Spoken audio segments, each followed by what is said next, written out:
E1 से current निकल रही है ऐसे, फिर नीचे जा रही है, ऐसे ही E2 से करंट निकल रही है ऐसे, फिर ऐसे, दोनों क्या करेंगी, टकराएंगी, इसलिए हम लोग लिखेंगे इसको माइनस में। तो पहले हम लोग लिखेंगे E1, ठीक है, E1 माइनस E2, ठीक है, E1 minus E2 equal to. नमस्कार साथियों, आज की इस वीडियो में हम लोग पढ़ने वाले हैं क्लास 12 फिजिक्स के बहुत ही इंपॉर्टेंट टॉपिक जिसका नाम है किरचॉफ का नियम। तो यहाँ पर हम लोग किरचॉफ के दोनों नियम पढ़ने वाले हैं, जो कि पहला नियम होता है संधि का नियम और दूसरा नियम होता है वोल्टता का नियम, या फिर उसको बंदपॉस का नियम भी बोलते हैं। तो ये आप लोग के बोर्ड एग्जाम में हर साल पूछा जाता है। इस साल 2024 में भी ये पूछा गया था। अगर एक नियम पूछा जाएगा तो आप लोग का 3 नंबर में आएगा, और अगर दोनों नियम पूछे जाते हैं तो 5 नंबर में ये क्वेश्चन आप लोग को एग्जाम में देखने को मिल सकता है। तो आइए आज की इस वीडियो में हम लोग इसको पूरा विस्तार से पढ़ते हैं विद डेरिवेशन, एक एक चीज़ ध्यान से समझते हैं। तो जैसा कि यहाँ पर आप लोग को दिख भी रहा होगा कि ये जो आपको किरचॉफ का नियम है ये आप लोग का चैप्टर 3 के अंतर्गत आता है, और ये इसका नाम है वैद्युत धारा, यानी कि करंट इलेक्ट्रिसिटी। ये आप लोग का चैप्टर 3 है एनसीईआरटी में।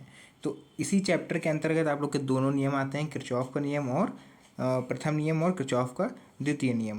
तो यहाँ पर हम लोग पढ़ने वाले हैं जो किरचॉफ का प्रथम नियम है, संधि का नियम जिसको बोलते हैं। नाम याद रखिएगा, कभी कभी किरचॉफ का प्रथम नियम ना बोल के वो लोग संधि का नियम लिख देते हैं, तो इस सिचुएशन में बच्चे कंफ्यूज हो जाते हैं।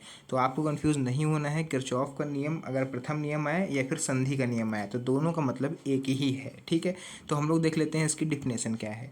तो इस नियमानुसार किसी विद्युत परिपथ में किसी भी संधि पर मिलने वाली समस्त विद्युत धाराओं का बीजगणितीय योग जो होता है वो शून्य होता है, ठीक है। तो मतलब किसी विद्युत परिपथ में, तो आप लोग को हम परिपथ दिखाने वाले हैं, विद्युत का जो सर्किट बनता है उसको दिखाएंगे और पूरा डेरिवेशन विस्तार से समझाएंगे। तो अगर आप लोग को ये नियम दोनों समझ में आते हैं तो वीडियो को लाइक और चैनल को सब्सक्राइब जरूर कर लेना। अगर नहीं भी समझ में आते हैं तो एक और बार हमने आप लोग को इसके लिए अलग सी वीडियो बनाई थी। आप लोग के एग्ज़ाम टाइम में जब 2024 के एग्ज़ाम चल रहे थे, तो इसका लिंक आप लोग को नीचे डिस्क्रिप्शन बॉक्स में मिल जाएगा। वहाँ पर जाके आप लोग उन दोनों नियमों को और अच्छे तरह से समझ सकते हो, ठीक है। मेरा पूरा प्रयास रहेगा कि आपको इस वीडियो के अलावा और इधर उधर और वीडियो में ना भटकना पड़े। तो देखिए यहाँ पर जो लिखा हुआ है कि किसी विद्युत परिपथ में किसी भी संधि पर, संधि क्या होती है, संधि होती है, आप लोग को डायग्राम दिखाएंगे तब आप लोग को क्लियर होगा। तो ये रहा आप लोग के सामने डायग्राम। तो यहाँ पर ये जो ओ पॉइंट आप लोग को दिख रहा होगा, ये वाला पॉइंट, इसको बोलते हैं संधि, जहाँ पर सभी लोगों का, सभी धाराओं का एक जगह मिलन हो रहा हो, ठीक है, वहाँ पर उसको बोलते हैं संधि। जैसे यहाँ पे अगर आप लोग देखोगे तो यहाँ से देखो एक ये करंट जा रही है, एक ये करंट यहाँ से आ रही है, फिर यहाँ से एक जा रही है, यहाँ पर एक आ रही है, फिर यहाँ से एक जा रही है। सभी का जो पॉइंट है मिलने का या फिर जाने का वो ये ओ पॉइंट है, इसी को बोलेंगे संधि, ठीक है। तो आगे क्या बोल रहा है, संधि पर मिलने वाली समस्त विद्युत धाराओं का बीजगणितीय योग क्या होता है, शून्य होता है। अर्थात सिग्मा आई, मतलब कि समस्त, इस सिग्मा का मतलब होता है योगफल, तो समस्त धाराओं का योगफल क्या होता है, 0 होता है, बोले तो शून्य होता है। तो जैसे कि आप लोग चाहो तो इसको अलग तरह से लिख सकते हो, जैसे कि माना I1 व I4 धारा संधि O पर प्रवेश करती हैं। तो I1 और I4 ये क्या कर रही है, संधि O पर, यानी कि यहाँ पर देखो दोनों आपस में मिल रही हैं, ये I1 और ये I4 दोनों मिल रही हैं। उसके बाद क्या है, और I2 और I3 व I5 धारा संधि से बाहर की ओर जा रही है। तो I2 बाहर की ओर जा रही है, ठीक है, I2 क्या कर रही है, बाहर की ओर जा रही है, I3 बाहर की ओर जा रही है, I5 बाहर की ओर जा रही है, ठीक है। इसी तरह से I4 अंदर की तरफ आ रही है और I1 भी अंदर की तरफ आ रही है। सभी का जो मेन पॉइंट है, ओरिजिन पॉइंट, वो हमारा O रहने वाला है, ठीक है। तो यहीं पर देखिए लिखा हुआ है कि सिग्मा I इक्वल टू 0, मतलब कि धारा पर किसी भी संधि पर मिलने वाली समस्त धाराओं का बीजगणितीय योग शून्य होता है। तो इसकी डेरिवेशन को अब आप लोग किस तरह से कर सकते हो उसको देख लीजिए।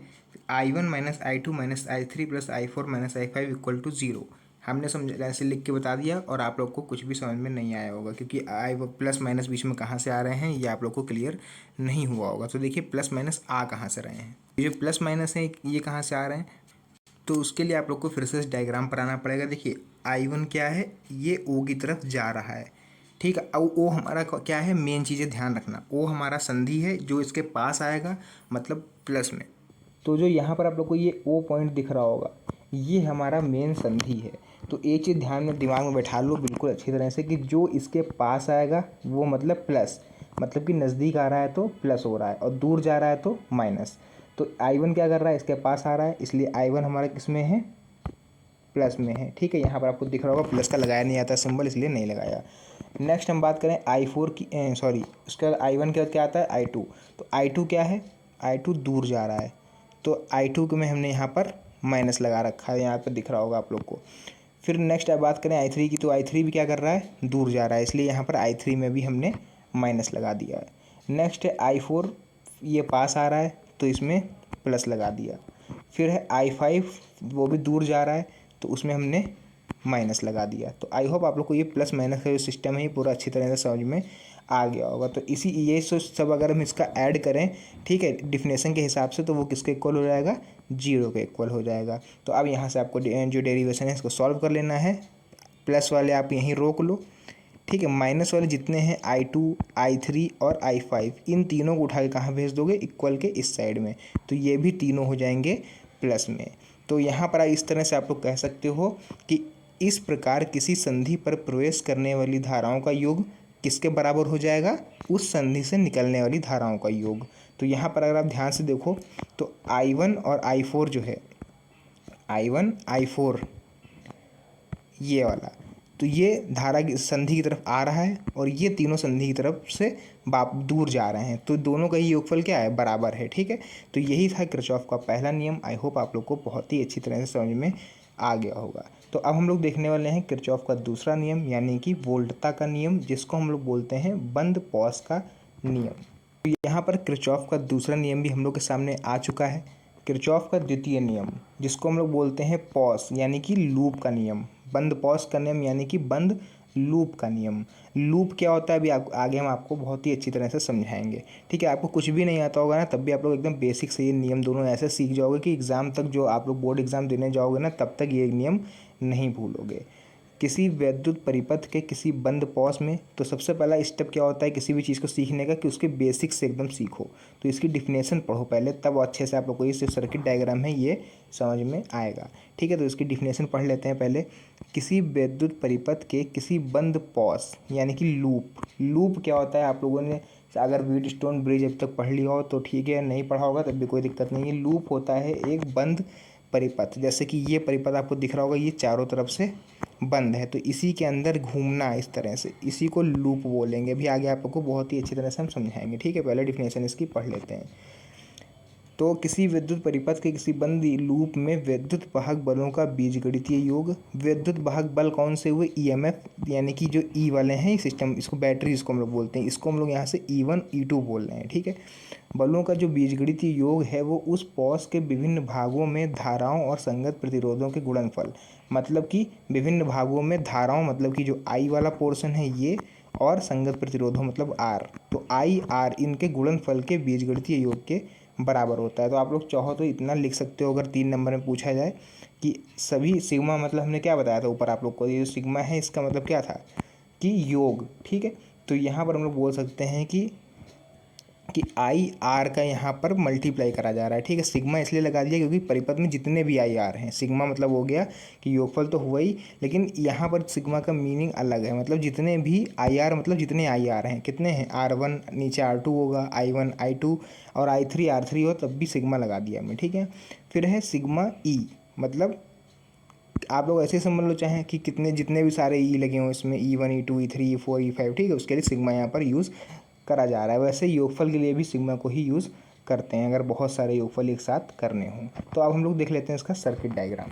जितना भी आप लोग को सीखना है केवल इस सर्किट डायग्राम में ही सीखना है, इसी के थ्रू आपकी जो डेरिवेशन है ये पूरी क्लियर हो जाएगी। तो जैसे कि हमने नाम लिया था ऊपर लूप का, तो यहाँ पर इस परिपथ में लूप लगेगा, यानी कि परिपथ का नाम क्या हो जाएगा, ABCD, तो यानी कि लूप ABCD में। ठीक है, तो हम लोग इस तरह से लिख सकते हैं लूप ABCD में। तो हम लोग क्या करेंगे लूप ABCD में, तो आई आर का गुणनफल बोला है ना पहले, तो आई आर कर लो। ठीक है, मतलब कि पहले क्या बोला था, वैद्युत वाहक बलों का योगफल, तो वैद्युत वाहक बल यहाँ क्या है, E1 E2। तो देखो ध्यान से देखो, एक तरफ करंट यहाँ से चली नीचे गई, ठीक, E2 से भी करंट निकली। अभी केवल इस लूप की हम बात कर रहे हैं, केवल ऊपर वाले की ABCD हमने पहले ही बता दिया, नीचे वालों पे आपको ध्यान नहीं देना है। चलिए हम नीचे वाले को रफ कर दे रहे हैं। तो नीचे वाले पोर्शन को हमने रफ कर दिया था कि आप लोग को डिस्ट्रैक्शन ना हो इसमें। तो अब हम लोग उसको ध्यान से देखेंगे। E1 से करंट निकल रही है ऐसे, फिर नीचे जा रही है। ऐसे ही E2 से करंट निकल रही है ऐसे, फिर ऐसे, दोनों क्या करेंगी, टकराएंगी, इसलिए हम लोग लिखेंगे इसको माइनस में। तो पहले हम लोग लिखेंगे E1, ठीक है, E1 माइनस E2, ठीक है, E1 minus E2 equal to, तो ये आपको समझ में आ गया। E1 और माइनस E2 क्यों लगाया, क्योंकि ऊपर डिफिनेशन में तो योगफल बोला था कि दोनों जो आप लोग के EMF है यानी कि विद्युत भाग बलों का योगफल, तो यहाँ पर माइनस क्यों लगा, समझ में आ गया। क्योंकि यहाँ से जो करंट निकल रही है इस तरह से नीचे, क्योंकि प्लस से माइनस की ओर करंट चलती है, आप लोग को पता होगा करंट जो होती है वो प्लस से माइनस की ओर चलती है, ठीक है। तो यहाँ पर प्लस क्या है, ये बड़ा वाला, यहाँ से करंट निकली फिर नीचे रहेगी, ऐसे यहाँ से करंट निकली ऊपर जाएगी, दोनों यहाँ पर टकरा जाएंगी, इसलिए माइनस लग रहा है, ठीक है। अगर ना टकराएं तो हम लोग यहाँ पर प्लस लगा सकते थे, लेकिन टकरा गए इसलिए यहाँ पर माइनस लग गया, ठीक है। तो इसका खेल खत्म हुआ। नेक्स्ट हम लोग अब आगे देखेंगे कि ये I1 R1, ठीक है, I1 R1 ले लो पहले इक्वल में इसके, तो यहाँ लिख लो I1 R1, ठीक है, I1 R1 क्योंकि दोनों का मल्टीप्लाई बोला था। और इसी के साथ लिख लो I2 R2, क्योंकि I2 R2 भी तो है यहाँ पर ना, R3 होता तो R3 भी लिख लेते, I2 R2। क्लियर हुआ, थोड़ा साफ साफ नहीं लिख पा रहे लेकिन आप लोग समझ जाओ। ये लिखा हुआ है I2, ठीक है, I2 लिखा हुआ है। अब इन दोनों के बीच में कौन सा सिंबल लगेगा, प्लस का, क्योंकि बोला था ना वहाँ पर कि सभी विभिन्न भागों में धाराओं का और संगत प्रतिरोधों का गुणनफल का योगफल, तो गुणनफल तो हमने कर दिया, उसका योगफल करना है क्या, प्लस लगा दें, तो प्लस नहीं लगेगा यहाँ पर। क्यों नहीं लगेगा, उसका भी कारण है, ध्यान से समझना। यहाँ पर देखो I1 R1 चलेगा साथ में, नीचे आएगा, और यहाँ से I2 R2 आ रहा है, देखो टकरा जाएगा आपस में, इसलिए यहाँ पर भी हम लोग क्या कर देंगे, बीच में माइनस लगा देंगे। तो ये जो डेरिवेशन आपकी बन के तैयार होगी वो तैयार हो जाएगी E1 minus E2 equal to I1 R1 minus का I2 R2। अभी आगे आपको और क्लियर लिख देंगे ताकि आप लोग को समझ में आ जाए कि यहाँ पर आपको हम दिखा दे रहे हैं कि हमने कौन सा लूप लिया था, लूप लिया था हमने ABCDA, यानी कि ABCD भी बोल सकते हो केवल, ठीक है। तो इसमें हमारा क्या भी निकल के आया है, E1 minus E2 equal to I1 R1 minus का I2 R2। कैसे आया आप लोग को समझ में आ गया होगा। अब हम लोग देखने वाले हैं दूसरा लूप जो लिया गया है BCEF में, ठीक है। जो हमारा दूसरा लूप बनेगा वो बनेगा ये वाला, ठीक है, मतलब कि कौन कौन सा, BEFC जो भी बोल दो, या फिर BCFE जो बोलना हो, ठीक है। तो ये नीचे वाला लूप लेंगे, तो ऊपर वाला अब हम रफ कर दे रहे हैं ताकि आप लोग को दिक्कत ना हो। यह एक काम करते हैं, ऐसे ही बता दे रहे हैं क्योंकि ऊपर वाला में केवल एक लाइन है, ज़्यादा है नहीं, ठीक है, ये एक लाइन है केवल, तो इससे मतलब आप लोग को नहीं रहेगा। तो हम इसलिए नहीं रफ कर रहे हैं, उसका भी कारण है, भी आपको समझ में आएगा आगे। तो देखो जब इस लूप की बात करेंगे हम लोग, किस लूप की, ये वाले लूप की, ठीक है, BCEF में। तो इसमें क्या करेंगे, देखना ध्यान से, यहाँ भी सेम वैसे ही चलेंगे। पहले हम लोग कर लेंगे E2 प्लस का जा रहा है ना, प्लस का नीचे जा रहा है, ये देखो इधर से ऐसे वापस आके क्या कर जाएगा, माइनस, करंट कहाँ जाएगी, देखो प्लस से निकली और वापस आके माइनस में चली गई। तो E2 के अलावा E3 तो है नहीं यहाँ पर, तो इसलिए हम केवल E2 क्या करेंगे, E2 हम पॉजिटिव ले लेंगे, केवल E2 में ले लिया प्लस का। उसके बाद देखो क्या होगा, उसके बाद होगा ये इसमें कि एक सेकेंड, E2 यहाँ पर लिख दें पहले, E2 प्लस का हो गया, इक्वल टू लगा दिया हमने, ठीक है। इसके बाद फिर हम क्या करेंगे, फिर से मल्टीप्लाई कराएंगे I2 R2, ठीक है, I2 R2, ठीक है, लेकिन यहाँ पर I2 R2 ही रहेगी, ध्यान दीजिएगा, एक सेकेंड I2 R2, ठीक। उसके अलावा क्या करेंगे, फिर नीचे आएंगे, देखो प्लस, कहीं भी इसमें कोई टकराएगा नहीं क्योंकि दूसरा E2 नहीं लगा हुआ है, तो उसके बाद आप लोग चाहो तो प्लस लगा दो, प्लस। अब ये जो करंट आ रही नीचे, ये वाली जो करंट आ रही है नीचे की साइड में, ये जो, इसमें क्या करेंगे हम लोग, इसके लिए हम लोग अकेली करंट नहीं आ रही, ये जो आ रही है वो I1 प्लस I2 आ रही है, क्योंकि ये ऊपर से देखो, ऊपर वाला भी तो आ रहा है इसमें, है ना I1, तो ये जो करंट आ रही होगी ये मिक्सअप आ रही है I1 प्लस I2। तो इसके साथ हम लोग यहाँ पर प्लस लगा के लिख देंगे I1 प्लस I2, ठीक, ब्रैकेट लगा के मल्टीप्लाई में लिख देंगे R3, दोनों के साथ कंबाइंड हो जाएगा। तो अब ये डेरिवेशन भी आपको दिखा दे रहे हैं हम। तो ये देखिए हमने लूप लिया था ऊपर, कौन सा लिया था, बंद लूप BCEF में। इसमें हमारी जो डेरिवेशन बनी वो कौन सी बनी, E2 equal to I2 R2, ठीक, प्लस I1 प्लस I2R3। तो आई होप आप लोग को यही वाली सेम डेरिवेशन ऊपर देखने को मिली होगी अभी। तो इस तरह से हमारे जो नियम था, दोनों नियम थे, किरचॉफ का पहला नियम और किरचॉफ का दूसरा नियम, आप लोग को पूरी तरह से समझ में आ गए होंगे। तो वीडियो अच्छी लगी तो वीडियो को लाइक कर देना, क्योंकि यार वीडियो बनाने में बहुत ही ज़्यादा मेहनत लगती है, बहुत ही ज़्यादा टाइम लगता है। तो ये सब आप लोग के लिए कर रहे हैं, आप ही लोग सपोर्ट नहीं करोगे तो कैसे चलेगा। तो वीडियो अच्छी लगी तो वीडियो को लाइक ज़रूर कर देना। एक कमेंट बॉक्स में प्यारा सा कमेंट लिख दीजिएगा अगर समझ में आया हो तो। बाकी अगर नहीं समझ में आया हो तो हमने आपको बताया था कि आपको कमेंट में एक जो नीचे डिस्क्रिप्शन बॉक्स है उसमें आप लोग को लिंक मिल जाएगा, आप लोग चाहो तो किरचॉफ का नियम की दूसरी वीडियो भी देख सकते हो जाके। तो मिलते हैं नेक्स्ट वीडियो में एक और अच्छी इंटरेस्टिंग वीडियो के साथ, तब तक के लिए धन्यवाद। जय हिंद।